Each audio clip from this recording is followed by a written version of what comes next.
Well, hello, my YouTube friends. So today is the last day of my vacation, and I have done some work on the guns. Got them back on the front burner. You saw me install the compensator with blast shield. We looked at or we may have, I don't even remember. Looked at the barrel assembly, where I polished the inside, or at least filed the inside of the handguard. Yes, the gas block sticks way out there, and yes, that's a danger of burning my hand, but I wanted to expose more of the polished barrel. I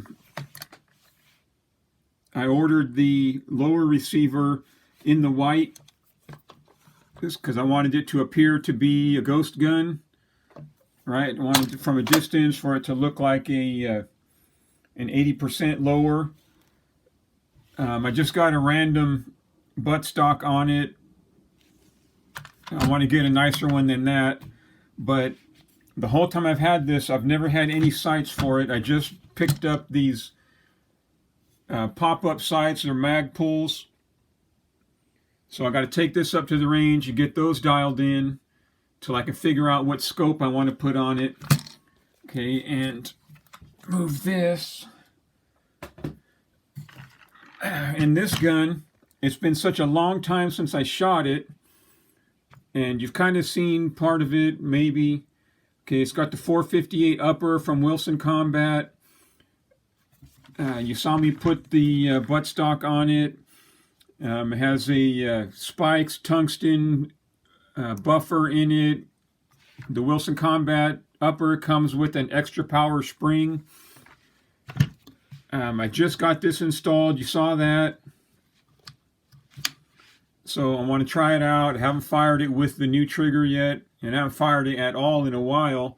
And one thing I noticed earlier, that is that all the tritium has reached the end of its service life. Because when we look through it, it should be, we should see a red triangle in there.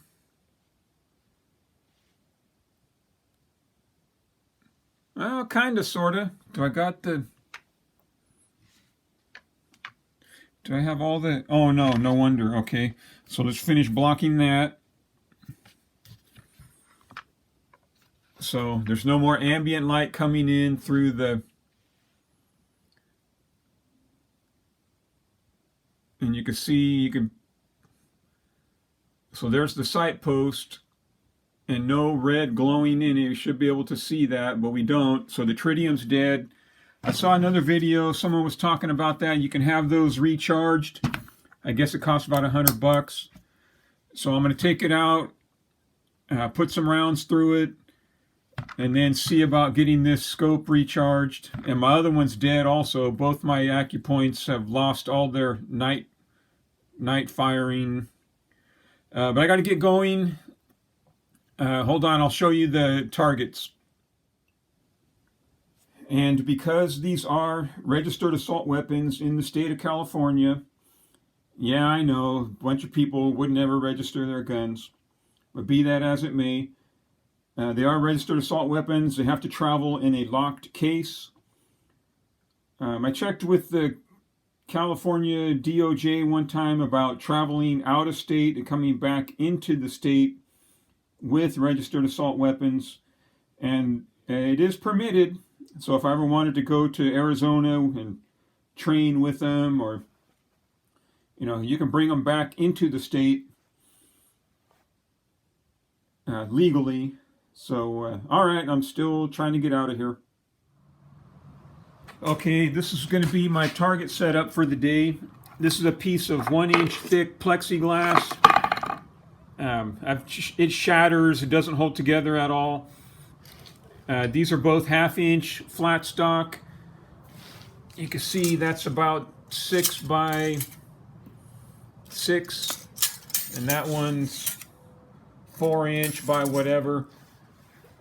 One thing that helps with this setup. You guys may have seen that with the pipe. I put these hose clamps on it, and I'll set those up facing up because you can't get it perfectly level, and when these bounce around and it wants to slide all down to the low end, pretty soon they're all bunched up at one end. So this helps keep them in place even if the pipe isn't perfectly level. Okay, let me get everything thrown in the truck and I'll see you up at the range. Well, somehow I scored a hit right there with the 458, or dropped mud on it or something. I did score one hit right here out of 7 rounds. Haven't shot at this yet, so we'll see how it goes. All right, I'm scoring some pretty good hits with the 458, but I keep getting these jams. It's not extracting the spent shell casing, so then I get the override or whatever, and it's a big hassle because I'm still running the bullet button, so I got to push that down in there to release the magazine. But I am scoring some hits. It's impossible to see almost. I just knocked down my target stand, so we'll see how it goes. So I loaded 1 round. I think it might be this shitty Lancer magazine. What was that? Oh, I'm just talking to myself on the video. Oh, sorry. That's all right. I keep getting these jams. It's not really extracting. I don't know if it's these shitty magazines. It's not really extracting then?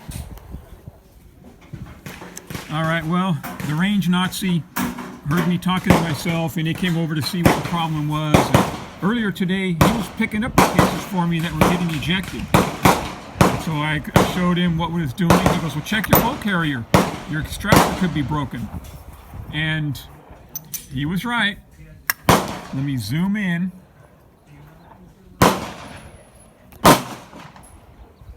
My Wilson Combat, with less than a couple hundred rounds, already broke off the extractor. So you never can tell. All right, that's enough 458 for one day. I was scoring hits though. All right, I'm going to call it a day since we have a broken extractor, and I am on target with the open sights. I was scoring a bunch of hits in a row on this narrow target. We'll see how it looks right here. And then I scored a hit on the small square that knocked over my target stand. So we'll take a look at that. I was scoring a few hits. At least I was hitting something. It sure sounded like it. Now 2 shots, two shots just destroyed this piece of plexiglass.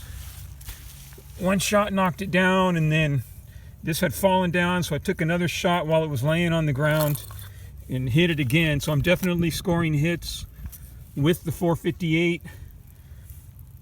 And I'm on this piece of steel with the 223. So I'm going to clean up this mess and call it a day. We'll see when I get back to town. All right, so back home again. And so here's that piece of plexiglass, and this plexiglass real brittle, it just shatters. And so that's 1 round from a 458 right there, and it just boom shattered it. Then I was scoring some hits over here. You can barely see, they're like very light, right? These are that's a hollow point of some other round I was shooting. Right, but there are some impacts from my light hand loads. So I was scoring hits with the open sights, and that's good enough for now. And then I scored, there was a hit up here, it's all covered in mud now. And then I scored this hit right here with the 458. And so when it pushed the plate, it pulled back on the pipe, and then it made this pipe fall off, and that's what caused the whole target stand to fall down. Then I didn't have nothing else to shoot at, so I took 1 more shot at this while it was laying on the ground, and I scored a hit. Like I barely hit it right there while it was laying on the ground. This was off because it has no damage. So this fell off. This whole bottom piece fell off when I hit it the first time. So, yeah, it was a pretty good day, I guess. Hold on a second. Okay, let's wrap up this day of shooting. It was pretty productive, I would say, and it was fun. So I was able to get the iron sights of this gun on target, even though I could barely see the steel plates against the muddy hillside. But I was scoring hits, so that's close enough for rock and roll till I figure out what I'm going to do with the scope. So that gun's functional. I got the muzzle brake and everything. I just want to get a different stock for it. Now this gun is a different story. So this is the 458, and man, what a nightmare this gun has been. So first it was the trigger, right? Trying to get the new trigger fitted. Finally did that. Then I realized that the scope is dead, and so I'll have to see about getting new tritium installed and how much it costs to have that serviced. And then after that is the broken extractor. So let's look at, I should have took it apart, but I didn't. Let's see if we can get a good view of it anyway. So does anyone know if the 458 extractor is machined different than the 223 extractor? Because you can see it right there. Focus again. Zoom in. I'm at full magnification, right? And you can see the rough surface right there with the missing hook. It looks like it is thinner. It must be thinner than the 223 rim. So I'm going to have to see about getting some spare extractors for it. So that was a surprise. So broken extractor, improperly drilled lower, big hassle getting the trigger installed, tritium past its half-life. I guess most everyone has been through this kind of thing if you shoot long enough, right? Okay, so for the verse of the day, we're going to go to the book of Jeremiah, and I just highlighted it a minute ago. We're going to zoom in. Jeremiah chapter 48, verse 17. All ye that are about him, bemoan him. And all ye that know his name say, how is the strong staff broken, and the beautiful rod? All right, my friends, you have a good day.